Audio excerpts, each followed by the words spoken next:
ओम श्री गुरुभ्यो नमः। ओम गम गणाधिपतये नमः। हरि ओम। ओम नमो व्रातपतये नमो गणपतये नमः प्रमथपतये नमस्ते अस्तु लंबोदराय एकदन्ताय विघ्नविनाशिने शिवसुताय श्रीवरदमूर्तये नमो नमः। ओम चतुर्भुजे चंद्रकलावतंसे कुचोन्नते कुंकुमरागशोणे पुण्ड्रेक्षुपाशाङ्कुशपुष्पबाणहस्ते नमस्ते जगदेकमातः। सर्वं శ్రీమాతృచరణారవిందార్పణమస్తు। సర్వం శుభమస్తు। గ్రహాల గురించి, నక్షత్రాల గురించి, ఆకాశంలో సంచరించేటటువంటి ఆ యొక్క గ్రహ నక్షత్రాల యొక్క పరిచయాన్ని, అలాగే అవి అంతరిక్షంలో కాలగమనంలో చేసేటటువంటి విన్యాసాలన్నిటినీ కూడా మరి మనందరం కూడా మన ఇళ్లలో మనం కూర్చొని ఏ రోజు ఏ గ్రహం ఏ నక్షత్రంలో సంచరిస్తోంది, అట్లాగే మనకున్నటువంటి ద్వాదశ రాశుల్లో ఏ గ్రహం ఏ స్థానంలో ఉండి ఏ నక్షత్రంలో ఉండి మన యొక్క జీవితాల్ని శాసిస్తున్నాయి అనేటటువంటి విషయాన్ని మనందరం కూడా ప్రతిరోజు ప్రతి క్షణం ఆ గ్రహాల యొక్క కనుసైగల్లో మనందరం కూడా నడుస్తున్నాం. కాబట్టి మన యొక్క కాలగమనంలో భవిష్యత్తులో గ్రహాలు సంచరించేటటువంటి పరిస్థితులు మన యొక్క జీవితాలని ఏ విధంగా నడుపుతాయి, అట్లాగే మన యొక్క దేశ భవిష్యత్తు, అట్లాగే మన యొక్క ప్రపంచం, మన భూమి మీద ఉండేటటువంటి జీవరాశులు ఆ యొక్క గ్రహాల యొక్క కనుసైగల్లో ఏ విధంగా నియమబద్ధంగా ఒక ప్రణాళికాబద్ధంగా వాటి యొక్క చర్యలను అనుసరిస్తూ చేసుకుంటూ పోతాయనే విషయానికి వస్తే, ముఖ్యంగా మనకి భవిష్యత్తులో అనగా మార్చి 29వ తేదీన శనివారం ఉత్తరాభాద్ర నక్షత్రం మనకి షష్టగ్రహ కూటమి అంటే మనకున్నటువంటి ద్వాదశ రాశుల్లో 12వ రాశి అయినటువంటి మీనరాశిలో 6 గ్రహాలు తమ యొక్క గమనాలను అక్కడ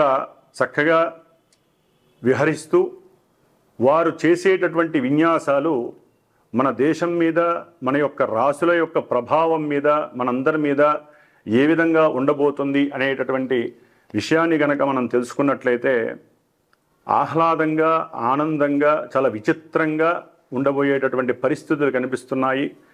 ఏదేమైనప్పటికీ కూడా చాలామంది ఈ గ్రహాల గురించి, నక్షత్రాల గురించి మాట్లాడితే వాటిని నమ్మకుండా అవహేళన చేస్తూ ఈ యొక్క శాస్త్రాన్ని, జ్యోతిష శాస్త్రాన్ని ఎన్నో విధాలుగా పరిహాసం చేస్తూ ఉండేటటువంటి అవకాశాలు ఉన్నాయి. కానీ సూర్యచంద్రులు ఎంత నిజమో, మన యొక్క తల్లిదండ్రులు ఎంత నిజమో, ఈ గ్రహాలు, గ్రహ విశ్లేషణ, గ్రహాల గురించి, నక్షత్రాల గురించి ఆ శాస్త్రాన్ని రచించినటువంటి యోగులు, ఋషులు ఎంత నిజమో, మరి అవన్నీ కూడా ఔపోసన బట్టి చదివి ఎంతోమందికి, కొన్ని లక్షల మందికి, కోట్ల మందికి ఆత్మస్థైర్యాన్ని, అట్లాగే బలాన్ని, నమ్మకాన్ని ప్రబోధిస్తూ జ్యోతిష్య శాస్త్ర పండితులు ఎంతగానో వారు కష్టపడి శ్రమించి ప్రతి నిత్యము కూడా ఈ యొక్క ప్రసార మాధ్యమాల ద్వారా గ్రహాల యొక్క సిస్టమ్ గురించి అందరికీ తెలియజేస్తున్నారు. కాబట్టి గ్రహాలని, నక్షత్రాలని అవి సంచరించేటటువంటి సమయాన్ని బట్టి మనకి ఏ విధమైనటువంటి పరిస్థితులు గోచరిస్తాయి, ఏ విధంగా అవి మనల్ని పరిపాలిస్తున్నాయి అనే విషయాన్ని తప్పకుండా అందరూ గమనించుకోవాలి. అట్లాగే జ్యోతిష్యాన్ని నమ్మాలి. వాటి ద్వారా మనకు కలిగేటటువంటి కొన్ని ఇబ్బందుల్ని తప్పించుకోవటానికి మన శాస్త్రం ద్వారా తెలియజేసినటువంటి ఎన్నో పరిహారాలు ఆచరిస్తూ దైవాన్ని, దైవానుగ్రహాన్ని మనం గనక పొందినట్లయితే మనకి అంతరిక్షంలో గ్రహాల వలన కలిగేటటువంటి ఎన్నో రకాలైన ఇబ్బందుల నుంచి కూడా ఈ యొక్క భూమి మీద మనం వాటి యొక్క కాస్మిక్ రేస్ ద్వారా అనుభవించే శుభాలని, అశుభాలని పక్కకి నెట్టివేసి దైవానుగ్రహంతో ఏ గ్రహానికి ఏ అధిష్టాన దేవత ఉంటుందో ఆ అధిష్టాన దేవతని ఆరాధించుకుంటూ, పూజించుకుంటూ, అట్లాగే గ్రహ జపాలు, దానాలు, అట్లాగే ధర్మాదులు, అట్లాగే హోమాదులు, వీటన్నిటి ద్వారా మనం ఎప్పటికప్పుడు మన యొక్క ఆరోగ్యాన్ని, ఐశ్వర్యాన్ని పునరావృతం చేసుకుంటూ ఉండాలి. మరి ఈ 29వ తేదీన, మార్చి 29వ తేదీ 2025 సంవత్సరంలో అమావాస్య రోజు మీనరాశిలో సంచరించేటటువంటి సూర్యుడు, చంద్రుడు, బుధుడు, శుక్రుడు, శని, రాహువు, ఈ 6 గ్రహాలు, వాటిల్లో మిత్రగ్రహాలు అట్లాగే శత్రుగ్రహాలు రెండూ కూడా కలిపి ఆ యొక్క మీనరాశిని ప్రభావితం చేస్తాయి. మరి మీనరాశి మనకున్నటువంటి ద్వాదశ రాశుల్లో చాలా పరిపూర్ణమైనటువంటి జల సంబంధిత రాశి, ఆకాశతత్వపు రాశి. దానికి అధిష్టాన దేవత అయినటువంటి గురుడు మహోన్నతుడు, అట్లాగే దేవతలకి గురువు కాబట్టి మరి ఆయన యొక్క 12వ రాశి, ఒక రకంగా చెప్పాలంటే మన యొక్క ఆరోగ్యం 1వ రాశిని సూచిస్తే అనారోగ్యము, అట్లాగే మన యొక్క లక్షణాలు 1వ రాశిని సూచిస్తే అవలక్షణాలు 12వ రాశిని సూచిస్తాయి. మరి అలాంటి 12వ రాశిలో ఆత్మకారకుడు, ఉద్యోగకారకుడు అయినటువంటి సూర్య మహానుభావుడు, మనస్సుకు సంబంధించినటువంటి పరిపూర్ణమైన ప్రతి మనిషికి కావలసినటువంటి సౌఖ్యాన్ని కూడగట్టి ఇచ్చేటటువంటి చంద్రుడు, అంటే మానసిక స్వభావ లక్షణాలు పెంపొందించేటటువంటి చంద్రుడు, అట్లాగే బుధుడు, వీరు వక్రించి ఉన్నారు. బుధుడు, శుక్రుడు ఇరువురు కూడా మిత్రులై వక్రించి ఉండటం, అట్లాగే శనీశ్వరుడు, రాహువు, వీరిరువురు కూడా మిత్రులు. వీరు అంటే బుధ, శుక్ర, శని, రాహువులు మిత్రవర్గానికి సంబంధించినటువంటి వారే మీనరాశిలో 12వ రాశిలో పాపగ్రహ యుతంగా వీరు ఉంటూ, అట్లాగే రవి, చంద్రుడు, బుధుడు, శుక్రుడు, ఈ 4 గ్రహాలు కూడా కర్మకారకుడైనటువంటి కర్మ ప్రారబ్ధాలని మన కళ్ళ ముందు ఉంచి వాటిల్ని చక్కగా అనుభవింపజేసేటటువంటి శని నక్షత్రమైనటువంటి ఉత్తరాభాద్ర నక్షత్రంలో చక్కగా ఆసీనులై ఉన్నారు. కాబట్టి ఈ బుధుడు వక్రించి మీనరాశిలో నీచ స్థితిని పొందటం ద్వారా ఆయన శుక్రుడు ఉచ్చస్థిత శుక్రగ్రహంతో కలిసి చక్కగా నీచభంగ రాజయోగాన్ని పొంది, బుధుడు బుద్ధి వికాసాన్ని అట్లాగే తెలివితేటల్ని ప్రసాదించేటటువంటి బుధుడు చక్కటి రచన, గ్రాహిక శక్తిని అట్లాగే మంచి ఉన్నత వాక్ శక్తిని, ఆ వాక్కు ద్వారా తను విదేశాలలో ఉన్నతమైనటువంటి కీర్తి ప్రతిష్టలను పొందేటటువంటి పరిస్థితులను కూడా ఈ యొక్క మీనరాశిలో ఉన్నటువంటి బుధుడు ప్రసాదిస్తూ ఉంటాడు. అట్లాగే కర్మకారకుడైనటువంటి శని నక్షత్రంలో ఉండటం ద్వారా ఈ రవి అంటే ముఖ్యంగా అధికారానికి, అధికారులకి కారకుడైనటువంటి రవి మిత్రరాశిలో ఉన్నప్పటికీ కూడా ఈ యొక్క శనితో మరియు రాహువుతో సంబంధం ఉండటం ద్వారా ఎన్నో రకాలైనటువంటి అధికార సంబంధిత విషయాలలో ఎన్నో రకాల ఇబ్బందులు, ముఖ్యంగా మనకి దేశాన్ని పరిపాలించేటటువంటి అట్లాగే ఇంటర్నేషనల్గా చూస్తే ప్రపంచాన్ని పరిపాలించేటటువంటి పెద్ద పెద్ద అధికారులు కావచ్చు, పెద్ద పెద్ద సంస్థలలో అంటే గవర్నమెంట్ వ్యవస్థలలో ఉన్నటువంటి పెద్ద పెద్ద అధికారులు కావచ్చు, లేకపోతే ఉన్నతాధికారులు కావచ్చు, ముఖ్యమంత్రి, ప్రధానమంత్రి లేదా ప్రపంచాన్ని ఏలేటటువంటి వారు ఎవరైనా సరే కొన్ని ఇబ్బందులు పడేటటువంటి అనాలోచిత ఆలోచనల ద్వారా, అట్లాగే వారు ఎన్నో రకాలైనటువంటి కొన్ని దేశానికి, ప్రపంచానికి ఇబ్బందికరమైనటువంటి డెసిషన్స్ తీసుకోవడం ద్వారా, నిర్ణయాలు తీసుకోవడం ద్వారా వారి యొక్క కీర్తి చెడిపోవడానికి అవకాశం ఉంది, అపకీర్తి పాలయ్యే అవకాశాలు ఉన్నాయి. అట్లాగే ఈ యొక్క గ్రహాలన్నీ కూడా రాహుతో కలిసి ఉండటం ద్వారా మరి ఈ రవి, చంద్ర, బుధ, శుక్ర, శనిగ్రహాలు మొత్తం రాహు యొక్క వశీకరణమై రాహు ఇచ్చే ఫలితాలే ఇస్తారు. మరి బుధరాహులు కలవటం వలన బాండింగ్ విషయాలలో అంటే ఈ గృహ సంబంధిత లేకపోతే ప్రయాణపు విషయాలలో, లాజిస్టిక్ విషయాలలో, ఎగుమతులు దిగుమతులు, అట్లాగే చేసేటటువంటి వ్యాపారాలలో వ్యాపారస్తులు కొంత అబద్ధపు విషయాలను ప్రబోధించి అబద్ధపు ప్రకటనల ద్వారా వారి యొక్క వ్యాపార స్థితిగతులను పెంచుకోవడానికి ఎంతగానో ప్రయత్నిస్తారు. అట్లాగే శని నక్షత్రంలో ఉండటం కారణంగా వారి యొక్క బుద్ధి పరిపరి విధాలుగా ఉండి రాజకీయ నాయకులతో అనవసరమైనటువంటి సలహాలు ఇవ్వటం ద్వారా, ఒక రకంగా చెప్పాలంటే జ్ఞానవంతులు, బుద్ధిమంతులు, తెలివితేటలు గల వాళ్ళు తమకున్నటువంటి అంటే వారు ఎదగడం కోసం, వారు ఉన్నతమైనటువంటి స్థితిని పొందడం కోసం రాజకీయ నాయకులకి ఎన్నో రకాలైనటువంటి అవాస్తవమైనటువంటి విషయాల యందు వారిని ప్రభావితం చేసి దేశాన్ని, రాష్ట్రాన్ని ఒక రకంగా కిందకి తీసుకువెళ్ళేటటువంటి పరిస్థితి. అంటే ఎదిగేటటువంటి దేశాలు, ఎదిగినటువంటి దేశాలని అధోపాతాళానికి తీసుకెళ్లేటటువంటి ఆలోచనలు, అనాలోచనలుగా ఇక్కడ ప్రదర్శిస్తారు. అట్లాగే ముఖ్యంగా శుక్రుడు, ఈయన భార్యాకారకుడు అంటే కలత్రకారకుడు, అట్లాగే సినిమా రంగానికి సంబంధించిన వాడు, ధనకారకుడు, కోర్టు వ్యవహారాలకి సంబంధించినటువంటి ఈ శుక్ర మహారాజు కూడా శనితో, రాహుతో కలిసి ఉండటం ద్వారా భార్యాభర్తల మధ్య ప్రపంచంలోనే ఈ యొక్క కోర్టుకు సంబంధించినటువంటి వ్యవహారాలలో వారు కొన్ని ఈ యొక్క జడ్జిలు కానివ్వండి, లాయర్లు కానివ్వండి, కొన్ని ఆలోచనలు చేసి ఈ యొక్క భార్యాభర్తల వ్యవస్థలో, వివాహ వ్యవస్థలో ఎన్నో విధాలుగా భవిష్యత్తులో పనికి వచ్చేటటువంటి ఎన్నో రకాలైనటువంటి విషయాలను రాజ్యాంగబద్ధంగా తీసుకొచ్చేటటువంటి పరిస్థితులు కనిపిస్తున్నాయి.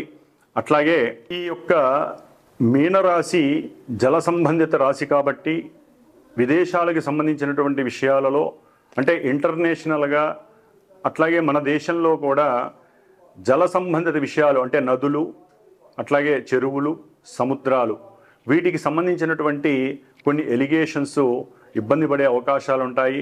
వాటి యొక్క బోర్డర్కి సంబంధించినటువంటి విషయాలు ఒకానొక సమయంలో పూర్వకాలంలో చేసినటువంటి కట్టుదిట్టమైనటువంటి కొన్ని ప్రణాళికలని కానీ, అట్లాగే వాటికి సంబంధించినటువంటి సరిహద్దు విషయాలలో అంటే సముద్రాలకు సంబంధించినటువంటి, నదులకు సంబంధించినటువంటి సరిహద్దు విషయాలలో ఈ రాజకీయ నాయకులు పెద్ద పెద్ద వాళ్ళకి సంబంధించి, అట్లాగే నదులకు సంబంధించినటువంటి, సముద్రాలకు సంబంధించినటువంటి రాజకీయ వ్యవస్థలో ఉన్నటువంటి ఒక డిపార్ట్మెంట్కి సంబంధించి ఎన్నో అనుకూలమైనటువంటి చర్చలు జరగటం, వాటి మధ్య కొంత వ్యాజ్యము, కోర్టు దాకా వెళ్ళేటటువంటి పరిస్థితులు కలగటము, ఆలస్యం అవ్వటము, ఆ యొక్క వ్యవహారాల యందు రాజకీయ నాయకుల మధ్య, అట్లాగే దేశానికి విదేశాలకి మధ్య కొంత వాగ్వాదము జరగటము, వారు చేసుకున్నటువంటి చర్చలు ఫలించకపోవటం వలన కొంత యుద్ధానికి సంబంధించినటువంటి పరిస్థితులు కూడా ఎదురయ్యే అవకాశాలు ఉంటాయి.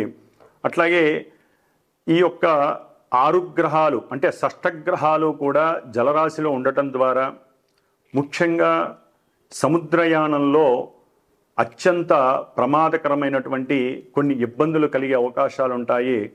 సముద్రంలో అలజడి కలిగి, అట్లాగే సముద్రం లోపల మనకి అంతర్భాగంగా ఉన్నటువంటి పెట్రోలు, డీజిలు, అట్లాగే వీటికి సంబంధించినటువంటి కెమికల్స్కి సంబంధించినటువంటి ఐటమ్స్ విషయంలో దేశాలకి అట్లాగే రాష్ట్రాలకి మధ్య కూడా అంతర్గత వివాదాలు పెరగటం, వాటి యందు కొన్ని నియమ నిబంధనలు, ప్రణాళికలు తయారు చేసుకోవటం అనేది జరిగే అవకాశాలు ఉంటాయి. అట్లాగే మత్స్య కార్మికులకి సరైనటువంటి న్యాయం కోసం పోరాటాలు జరిగే అవకాశం ఉంటుంది. ముఖ్యంగా ఈ యొక్క కొన్ని రోజులు, ఒక నెల రోజులు అంటే 29 మార్చి 2025 నుంచి ఒక 30 రోజులు 40 రోజుల మధ్యలో ఈ యొక్క జల సంబంధిత విషయాలలో ఎన్నో ఎలిగేషన్స్ కలిగి ఎన్నో రకాలైనటువంటి స్మగుళ్ళు గూడ్స్ అట్నుంచి ఎగుమతులు దిగుమతులు అవ్వటం, దాన్ని ఎంతో పెద్ద ఎత్తున వాటిని పట్టుకోవటం, మాదక ద్రవ్యాలు, అట్లాగే మనుషులని ఇబ్బంది పెట్టేటటువంటి పొగాకు, అట్లాగే బొగ్గు, ఏదైతే పెట్రోల్కి లేకపోతే కొన్ని పారిశ్రామిక వ్యవస్థలలో అత్యంత కీలకమైనటువంటి బొగ్గుకు సంబంధించినటువంటి వివాదాలు కలుగుతాయి. సముద్రంలో పడవలు, స్టీమర్లు, పెద్ద పెద్ద నౌకలు కొన్ని మునిగిపోయే అవకాశాలు ఉంటాయి. అట్లాగే వాయు సంబంధిత విషయాల యందు కూడా ఈ సముద్రంలో కొంత ఇబ్బందులు కలిగి ఎన్నో రకాలైనటువంటి సమస్యలని ఎదుర్కొనే అవకాశాలు కూడా ఉంటాయి. కాబట్టి కొంత జాగ్రత్తలు తీసుకోవాల్సిన అవసరం అయితే ఉంటుంది. ఎందుకంటే అమావాస్య రోజున ఈ షష్టగ్రహ కూటమి రావటం, అది ఉత్తరాభాద్ర నక్షత్రం శనివారం కావటం, పూర్తిగా శని అధీనంలో ఉండటం, అట్లాగే రాజు మంత్రి అయినటువంటి అంటే మనకి అంతరిక్షంలో తల్లిదండ్రులుగా చెప్పుకునేటటువంటి సూర్యచంద్రుడు ఇద్దరు ఉత్తరాభాద్ర నక్షత్రంలో ఉండటం, అట్లాగే బుద్ధి వికాసానికి, అట్లాగే ఆనందానికి, ఉత్సాహానికి మూలకారకులైనటువంటి బుధ శుక్రులు ఇద్దరూ కూడా వక్రంలో ఉండి, ఒకరు ఉచ్చస్థితిని పొందారు, శుక్రుడు ఉచ్చస్థితిని పొంది వక్రగమనంలో ఉండి కొంత ఇబ్బందులు కలిగజేసే పరిస్థితిలో ఉన్నాడు. అట్లాగే బుధుడు వక్రంలో ఉండి నీచ స్థితిని పొంది చక్కగా నీచభంగ రాజయోగాన్ని పొందాడు. కాబట్టి ముఖ్యంగా ఈ యొక్క కారణాల వలన కూడా కొంత శని యొక్క ప్రాబల్యం పెరుగుతుంది. అలసత్వము, సోమరితనము, అట్లాగే వీరందరూ కూడా రాహుతో కలిసి ఉండటం ద్వారా 12వ రాశి మేషానికి ఇది 12వ రాశి అవటం ద్వారా ఎన్నో రకాలైనటువంటి ఇబ్బందులు ఈ కారకత్వాలకు సంబంధించి జరిగే అవకాశాలు ఉంటాయి. కాబట్టి రాహువుకి సంబంధించినటువంటి అధిష్టాన దేవత దుర్గాదేవి కాబట్టి దుర్గాదేవికి సంబంధించినటువంటి పారాయణలు కావచ్చు, దుర్గాదేవి స్తోత్రాలు కావచ్చు, లేకపోతే దేశంలో అమ్మవారి దేవాలయాల్లో చండీ హోమాలు కావచ్చు, ఇలాంటివి చేయటం ద్వారా ఆ అమావాస్య రోజున షష్టగ్రహ కూటమి వలన కలిగేటటువంటి ఎన్నో రకాలైనటువంటి సమస్యల నుంచి తప్పించుకోవచ్చు. ముఖ్యంగా శుక్రుడు అంటే భార్యాభర్తలు కావచ్చు, లేదా సినీ పరిశ్రమకు సంబంధించిన వారు కావచ్చు, గీత రచయిత్రులు కావచ్చు, లేకపోతే గానం అంటే ఎవరైతే కళలకు సంబంధించినటువంటి వారు ఉంటారో అన్నిటికీ సంబంధించిన వారు, వస్త్ర వ్యాపారులు, వారు సాధ్యమైనంత వరకు మోసాలు, అట్లాగే మోసపూరితమైనటువంటి అడ్వర్టైజ్మెంట్స్ ఇలాంటివి జరిగే అవకాశాలు ఉంటాయి. కాబట్టి అవి చేయకుండా ఉన్నది ఉన్నట్టుగా నిజాన్ని గనక, ఎందుకంటే అది మీనరాశి కాబట్టి నిజాన్ని నిజంగా చెప్పినట్లయితే వాళ్ళ యొక్క వ్యాపారం అభివృద్ధి చెందుతుంది. అట్లాగే కీర్తి ప్రతిష్టలు ఎంతగానో దేశ విదేశాల్లో మారుమరుగుతాయి.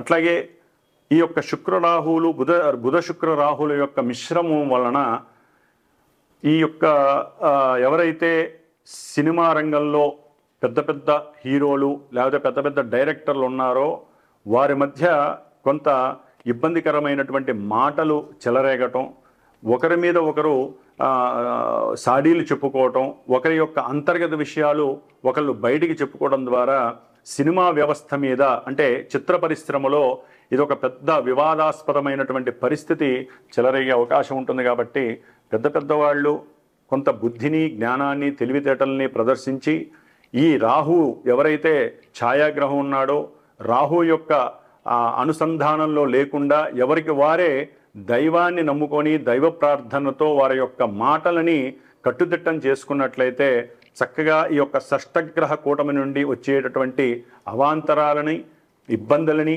అనివార్య పరిస్థితుల్ని కూడా దాటేందుకు అవకాశం ఉంటుంది. కాబట్టి ఈ షష్టగ్రహ కూటమి వలన దేశానికి, ప్రపంచానికి ఇబ్బందులు కొన్ని రకాలుగా కలిగినప్పటికీ విడిగా కూడా కలుగుతూ ఉంటాయి. కాబట్టి అన్ని గ్రహాలు ఒక రాశిలో ఉండటం ద్వారా మిగతా రాశుల్లో కొన్ని ఖాళీలు ఉంటాయి. కాబట్టి ఆ ఖాళీగా ఉన్నటువంటి రాశుల యొక్క భావాలు దెబ్బతింటాయి. అట్లాగే వీరందరూ కూడా రాహు యొక్క అధీనంలో ఉండటం, రాహువు శని పూర్వభాద్ర నక్షత్రం అంటే శుభ నక్షత్రం అయినటువంటి వారున్నటువంటి ఆ యొక్క రాశి యొక్క అధిష్టాన దేవత అయినటువంటి గురుడు నక్షత్రంలో ఉండటం, ఆ గురుడు మేషరాశి నుంచి వృషభ రాశి అంటే ధనరాశి అయినటువంటి కుటుంబ స్థానం అయినటువంటి ఆ యొక్క రాశిలో ఉండటం ద్వారా చాలా వరకు వీరు దైవాన్ని దైవాన్ని అనుకూలించమని కోరడం ద్వారా, దైవ ప్రార్థనలు చేయటం ద్వారా, ఎక్కువగా దైవ నామస్మరణ చేయటం ద్వారా వీరు కుటుంబాలలో కానీ ధనపరంగా కానీ ఎన్నో రకాలైనటువంటి అస్తవ్యస్త పరిస్థితుల నుంచి ఎదుర్కొని చక్కటి ధనాదాయాన్ని పొందొచ్చు, వ్యాపారాన్ని వృద్ధి చేసుకోవచ్చు. అట్లాగే ఎన్నో రకాలైనటువంటి విషయ వాంఛలకి లోబడకుండా వీరు చక్కటి జ్ఞానాన్ని, వారికి ఉన్నటువంటి జ్ఞానాన్ని 10 మందికి తెలిసేలాగా, అంటే దేశ విదేశాలలో వారి యొక్క జ్ఞాన సంపదని చక్కగా ఎక్స్పాండ్ చేసుకుంటూ వారి కీర్తిని పెంచుకునేటటువంటి స్వభావాన్ని కలిగి ఉండే అవకాశాలు ఉంటాయి. ఈ షష్టగ్రహ కూటమి వలన ఎన్నో రకాలైనటువంటి లాభాలను కూడా దైవనామస్మరణ ద్వారా మనం పెంచుకునే అవకాశాలు ఉంటాయి. కాబట్టి ప్రతి ఒక్కరూ కూడా ఈ యొక్క కాలంలో, అంటే మార్చి అమావాస్య రోజున సాధ్యమైనంత వరకు శనీశ్వరుడికి సంబంధించినటువంటి ఆరాధన, అంటే శనీశ్వర దశరథ శని ప్రోక్త నామాన్ని, స్తోత్రాన్ని పఠించడం ద్వారా కానీ, ఆ రోజున శనిగ్రహానికి అభిషేకం చేసుకోవడం ద్వారా కానీ, శనిగ్రహ జపాలు చేయించుకోవడం ద్వారా కానీ, లేకపోతే కొంతమంది రాసుల వారు శనిగ్రహానికి సంబంధించినటువంటి దానాలు ఇవ్వడం ద్వారా కానీ వారి యొక్క తల్లిదండ్రుల యొక్క ఆరోగ్యాన్ని, వారి యొక్క ఆరోగ్యాన్ని కాపాడుకున్నవారు అవుతారు. అట్లాగే ఈ యొక్క షష్టగ్రహ కూటమి వలన ఈ 6 గ్రహాలు ఎదురుకుండా ఉన్నటువంటి కన్యా రాశి మీద ప్రభావితం చూపిస్తోంది. ఇది మరి చాలా సెన్సిటివ్ రాశి. ఇది డాక్టర్స్కి, వైద్య రంగాలకి, అట్లాగే వ్యాపార సంస్థలకి సంబంధించినటువంటి రాశి. కాబట్టి ఈ యొక్క కన్యా రాశి మీద, కన్యా రాశిలో ఉన్నటువంటి కేతుగ్రహం, అట్లాగే ఈ యొక్క గ్రహాలన్నీ కూడా కేతువు మీద తమ యొక్క దృష్టిని ప్రభావితం చేయడం ద్వారా ఎన్నో చిత్ర విచిత్రమైనటువంటి ఇబ్బందులు కలగడానికి అవకాశం ఉంటుంది. వైద్య రంగంలో విద్యార్థులు కానివ్వండి, వారి రాసేటటువంటి పోటీ పరీక్షల్లో కొంత అవకతవకలు జరిగి విద్యారంగం మీద చెడు పేరు రావటం కానివ్వండి జరగడానికి అవకాశం ఉంటుంది.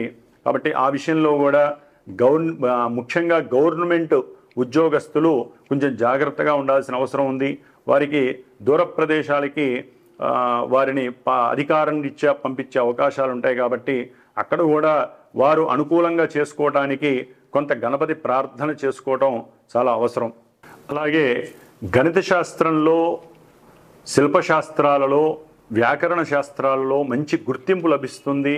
వారు విదేశాలకు వెళ్ళటం ఎంతో, అంటే కొన్ని రాసులు వారు విదేశాలకు వెళ్ళటం, లేకపోతే దేశంలో మనకి ఉన్నటువంటి దీనికి సంబంధించినటువంటి వృత్తి చేపట్టిన వారికి ఉన్నతమైనటువంటి పురస్కారాలు లభించేటటువంటి అవకాశాలు కూడా ఈ ఉగాదికి కనిపిస్తున్నాయి షష్టగ్రహ కూటమి వలన.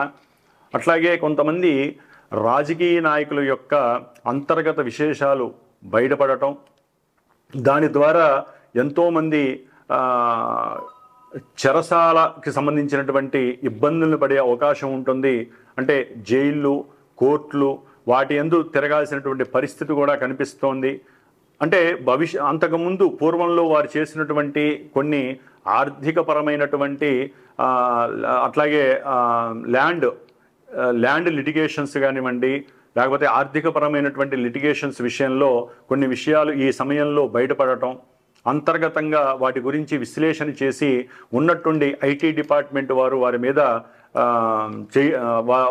వారి గురించి తెలుసుకొని వారికి సరైనటువంటి శిక్షలు విధించటం, ఇలాంటి విషయాలన్నీ కూడా మనకి కనిపించే అవకాశం ఉంటుంది. కాబట్టి రాజకీయ నాయకులు కూడా కొంత జాగ్రత్త వహిస్తూ ఆ యొక్క శని మహానుభావుణ్ణి మీరు వేడుకోవడం తప్ప ఏమీ చేయలేరు. అట్లాగే ఈ యొక్క దేశ వ్యవస్థలో దాయాదుల వలన, అట్లాగే పక్క దేశాల వారికి కుదుర్చుకున్నటువంటి కొన్ని దేశ భద్రతలు, బోర్డర్స్కి సంబంధించిన విషయాలలో కొన్ని మోసాలు బయటపడి నాయకుల మధ్య కొన్ని చర్చలకు అవాంతరాలు ఏర్పడటం, అట్లాగే వారి మధ్య విభేదాలు కలగటం, వాగ్వాదాలు చేసుకోవడం ద్వారా దేశ ఆర్థిక వ్యవస్థ కూడా దెబ్బతినేటటువంటి పరిస్థితి కలుగుతోంది. కాబట్టి ఏదేమైనప్పటికీ కూడా ఈ యొక్క షష్టగ్రహ కూటమి వలన అంతరిక్షంలో నుండి వచ్చేటటువంటి ప్రతి కాస్మిక్ రేసు కూడా వారికి సంబంధించినటువంటి ఏవైతే కారకత్వాలు ఉన్నాయో, ఎవరైతే ఏ వృత్తుల్లో ఉన్నారో వారికి సంబంధించినటువంటి వృత్తులు వారందరికీ, ముఖ్యంగా ప్రభుత్వానికి సంబంధించి, చిత్ర పరిశ్రమకి సంబంధించినటువంటి రాజకీయ వ్యవహారాలు, అంటే రాజకీయ నాయకుల విషయంలో కానివ్వండి, రాజకీయ వ్యవస్థలకు సంబంధించినటువంటి ఏ విషయంలోనైనా సరే, లేకపోతే శానిటరీకి సంబంధించినటువంటి వ్యవస్థల్లో కానివ్వండి ఉన్నటువంటి వారు, ఇట్లా ఏ విషయాల్లోనైనా సరే, ముఖ్యంగా ఈ యొక్క ప్రసార మాధ్యమాలకి సంబంధించినటువంటి ఈ యొక్క వీడియోగ్రఫీ కావచ్చు, లేకపోతే ఈ యొక్క యూట్యూబ్ ఛానల్స్ కావచ్చు, ఇట్లా వీటికి సంబంధించిన విషయాల్లో కూడా ఎన్నో విషయాలు, వాటికి సంబంధించినటువంటి వ్యవస్థాగతులు ఎవరైతే ఉంటారో వారి విషయంలో కూడా కొన్ని ఇబ్బందులు బయటపడే అవకాశాలు ఉంటాయి. కాబట్టి ఏదేమైనప్పటికీ ఏ రాశుల వారికి కొన్ని ఇబ్బందులు, కొన్ని శుభ సూచకాలు ఉంటాయో మరి తెలుసుకుందాం. కన్యారాశికి సప్తమ స్థానంలో ఉన్నటువంటి 6 గ్రహాలు షష్టగ్రహ కూటమి వీరికి పరీక్షనే చెప్పుకోవాలి. ఎందుకంటే కన్యారాశిలో ఉన్నటువంటి కేతుగ్రహం, అట్లాగే సప్తమంలో ఉన్నటువంటి రాహుతో కలిసినటువంటి రవిచంద్ర బుధ శుక్ర శనిగ్రహాలు, ఇవన్నీ కూడా వీరిని పరీక్షించడానికి పరీక్షాకాలంగా మనం భావించవచ్చు. అంటే యాక్చువల్లీ ఈ కన్యారాశి అనేటటువంటిది అనారోగ్యాన్ని సూచించేటటువంటి స్థానం. మరి ఈ స్థానంలో కేతు ఉండి ఓ పట్టాన వారికి తగ్గనటువంటి అనారోగ్యాలు, అట్లాగే అసలు ఏ సమస్య ఉందో కూడా తెలియనటువంటి పరిస్థితిని కేతు కలుగజేస్తూ ఉన్నాడు.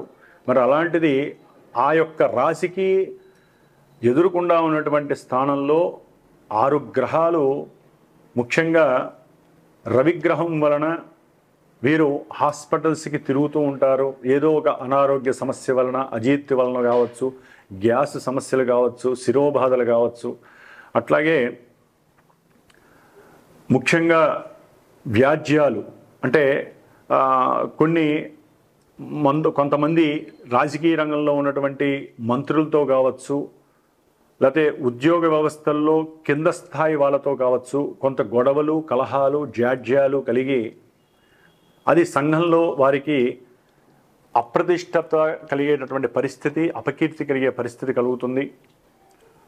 ముఖ్యంగా సప్తమంలో ఉన్నటువంటి రాహువు మిగతా గ్రహాల్ని కమాండ్ చేయడం ద్వారా వీరి ఆరోగ్య సంరక్షణ విషయంలో చాలా జాగ్రత్త వహించాలి. సంఘంలో కీర్తి ప్రతిష్టలు పెంచుకోవడానికి ప్రయత్నం చేయాలి. వీరికి తెలియకుండానే కొన్ని ఇబ్బందికరమైనటువంటి పరిస్థితులు ఉద్యోగ వ్యవస్థలో కనపడడానికి ఎక్కువగా కనిపిస్తున్నాయి.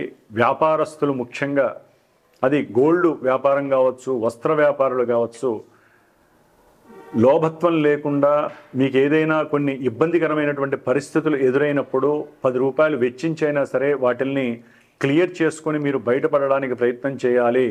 లేకపోతే అది రకరకాలైనటువంటి సమస్యలకి దారితీసి ఆర్థికంగా ఇంకా నష్టపోయేటటువంటి పరిస్థితులు ఎదుర్కోవాల్సి వస్తుంది. ముఖ్యంగా మీరు అనుకున్నటువంటి అభీష్ట సిద్ధి వ్యాపారస్తులకి చాలా చక్కగా జరగడానికి ఎక్కువ అవకాశాలు ఉన్నాయి. కాబట్టి కానీ దాంట్లో మీకు కొంత ఇబ్బంది కలుగుతుంది, ఆలస్యము కలుగుతుంది. దాని వలన ఒక రకమైనటువంటి విరక్తి కలిగే అవకాశం ఉంటుంది. అనుకున్న పనులు జరగట్లేదు తొందరగా అని ఒక రకమైనటువంటి పరిస్థితి కూడా మీకు ఎదురయ్యే అవకాశం ఉంటుంది. ఆకస్మికంగా వృత్తి ఉద్యోగాలలో మీ కెరీర్ ఏ విధంగా ఉంటుంది అనేటటువంటి ఒక అగ్రెసివ్నెస్ మీలో బయలుదేరుతుంది. దానివలన కోపము, ఆవేశము, రకరకాల పరిస్థితులు కలుగుతాయి. దాని ద్వారా కొంత అనారోగ్య పరిస్థితులు ఎదుర్కొంటూ మీరు కొన్ని రకాలైనటువంటి కోపంతో కూడినటువంటి చర్యలు చేయడం ద్వారా సంఘంలో కానివ్వండి, లేకపోతే మీ ఇంట్లో గృహంలో కానివ్వండి, భార్య విషయంలో కావచ్చు, తండ్రి విషయంలో కావచ్చు, మీ యొక్క మిత్రులు, కొత్తగా పరిచయమైన వారితో అగ్రెసివ్నెస్, కోపంగా మాట్లాడడము, లేకపోతే కుళ్ళు కుతంత్రాలతో ప్రవర్తించడం వలన మీరు సంఘంలో కీర్తి ప్రతిష్టలు దెబ్బతినే అవకాశం ఉంటుంది. కుటుంబ వ్యవస్థలో ఆర్థిక పరంగా మీ యొక్క భార్య ద్వారా కూడా కొంత ఇబ్బందులు పడేటటువంటి పరిస్థితులు ఉన్నాయి. అట్లాగే దేంట్లోనైనా సరే ఉన్నంతలో తృప్తి పడడానికి ప్రయత్నం చేయండి. అసంతృప్తిని కూడా తృప్తి చేసుకునే పరిస్థితిని మీరు చేసుకోవాలి. ముఖ్యంగా కన్యారాశి వారు ఈ 7 గ్రహాలకి కూడా శాంతిపూర్వకంగా పూజలు చేసుకోవటం, దాన ధర్మాదులు చేయటం ద్వారా, లేదా అట్లీస్ట్ వారి యొక్క స్తోత్రాలు పఠించడం ద్వారా, ముఖ్యంగా సుబ్రహ్మణ్యేశ్వర స్వామి ఆరాధనే వీరికి శ్రీరామరక్ష. అట్లాగే వీరికి గురుడు అన్ని విధాలా కాపాడటంలో, వీరు కోరుకున్నటువంటి అభీష్ట సిద్ధిని నెరవేర్చడంలో, అఖండమైనటువంటి ధనాన్ని ఇవ్వటంలో గురువు అత్యంత కీలకమైనటువంటి బాధ్యత వహిస్తున్నారు. కాబట్టి ఆ గురువు మీకు అఖండమైనటువంటి ధనాన్ని, అట్లాగే ఆలోచన శక్తిని, తృప్తిని కలుగజేస్తూ, సిరి సంపదల్ని ప్రసాదిస్తూ, ఇందాక ఏదైతే మనం చెప్పుకున్నామో అవన్నీ కూడా నివృత్తి చేసేటటువంటి పరిస్థితి ఈ గురువు ఇస్తాడు. కాబట్టి మీరు ఎక్కువగా ఈ యొక్క కన్యారాశి వారు గురుగ్రహ ఆరాధన లేదా ఈశ్వరుడికి సంబంధించి లేదా కృష్ణ ఆరాధన భగవద్గీత చదవటం ద్వారా వీరు కళ్ళ ముందు కనిపించేటటువంటి ఎన్నో సమస్యల నుండి వీరు తమ యొక్క సమస్యకు పరిష్కారం వారే చేసుకునేటటువంటి పరిస్థితి కలుగుతుంది. కాబట్టి కన్యారాశి వారికి గురుగ్రహ అనుగ్రహం శుభప్రదంగా ఉంది. ఓం నమః శివాయ.